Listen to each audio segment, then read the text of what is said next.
Well, we are following that breaking news for you this morning. Police have confirmed with our Action News Jack's Madison Foglio that they are investigating an officer-involved shooting at this hour. They are giving us a briefing update as we speak, and let's listen in. Patrol responded to the 11,000 block of Brad Avenue in reference to a domestic violence call. When they arrived, it turned into a barricaded subject inside of that residence. They were on scene for approximately 4 hours negotiating with that individual, and it ended up turning into an officer-involved shooting. So Chief Parker is going to give the details on that shooting. Thanks, Undersheriff. Good morning. So like the Undersheriff said, just before 10 p.m., we received a call of it was a domestic dispute inside the residence, about 11,000 block of Brad Avenue.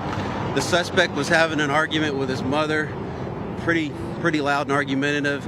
At some point, it escalated, and he pulled out a knife, held it up to his mom's face, made some slashing movements, didn't cut her, but threatened to kill her. She calls into 911. They can hear the threats over the phone. This goes on. They had a couple calls as they came in. At some point, she was able to get out of the house and get away, and he locked her out. Patrol responded. As patrol arrives on scene, they're moving around outside the house trying to look in and see if they see the guy. He sees them, he goes up and smashes out one of the windows, and it cuts one of the officers that was on the scene. They back out and notify SWAT. During that time, they continue to voice to him to try to get him just to come out peacefully, come out with your hands empty. He wouldn't. There was a couple times he came out, he was wearing a football helmet, carrying a hammer, waving it around at everybody, and just not complying with what they're saying to do, yelling stuff, saying he's going to shoot, had a shotgun. This went on for, as the Undersheriff said, about 4 hours. Finally, as SWAT is there and everything's getting transitioned over, he starts to come out one last time, and when he does, he comes out with a different object in his hand, and he kind of goes toward the officers and rears back like he's going to throw it or whatever he's going to do. So two of them shoot their firearms. He was shot in the leg.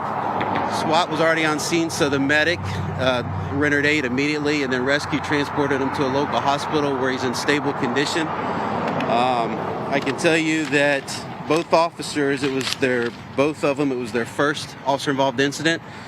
The first officer is Christopher Bush, ID 87168. The second number is officer is Heath Miller, 87494.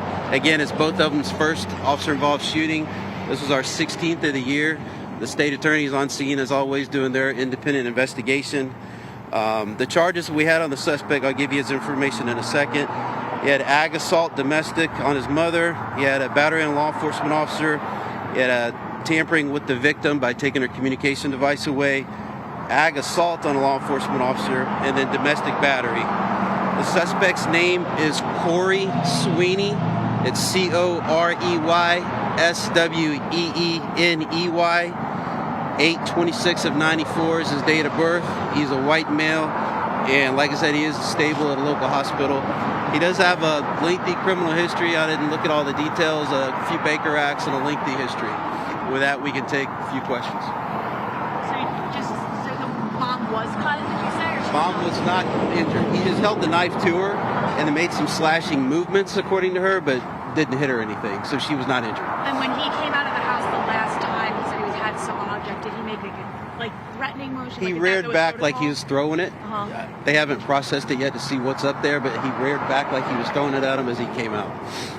So how many times did he try to come out the house? I don't know. I saw him come out once or twice myself, but I don't know how many times they did it before we got here, before the video. One time he was holding a hammer, and then the other time with a shotgun? No. He threatened that he had a shotgun. To my knowledge, there's no shotgun found yet. So, but they're still working. He had the hammer, correct? Correct. Has JSO responded? You were just listening to that update from JSO. You were also hearing our Madison Foglio asking follow-up questions too, because this is an active investigation. There's still a lot of evidence they're going through. They're questioning the suspect who has been taken to the hospital. We've understood after being shot by JSO officers. We're going to have much more on this breaking news all throughout the morning. Madison is there continuing to ask questions. You can download our app. We'll send you live updates there as we get more details of this officer-involved shooting.